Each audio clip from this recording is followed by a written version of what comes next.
مية هلا. اليوم جوردن بلو حنسوي، نجيب الصدر مال الدجاج نفعصه نطيح حظه هيك نفلشه نكسره ونشوفه بيدنا. طبعا نسويه يعني خفيف بس مو كلش، بس مثل ما تشوفون هيك تشيز جوا تشيز فوقه مي شوية على التشيز حتى ما يتفلش، ملح فلفل اسود معتدل اوهم اللي هو مال الحبش اللي هو فسيفس وشدر جبن لفيناه هيجي، ونجيب هنا بيض وطحين وبقسماط هناك وملح فلفل اسود على كل نخليه تاني براحتكم يعني. هيك يصير شكله، ونجيبه بالطحينة اول شي، بعدين بالبيض، وبعدين بالبقسماط، واللي هو انا اصلا خليته يعني يسمون مطحون.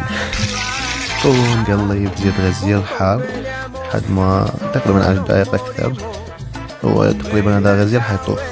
وهاي هيك الملاعب السوالف شكل ما عليكم بيها، بس الشكل حينزل هنا وهذا شكل النهائي. والله خلينا نسمع القرمشة.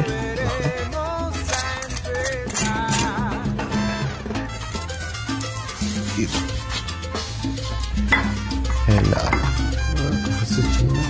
لا هلا الشدر ما هي الشاقة، ما هي الشاقة أويلي. يلا بالعافية. هلا ملاعب. أوه في مولع ألف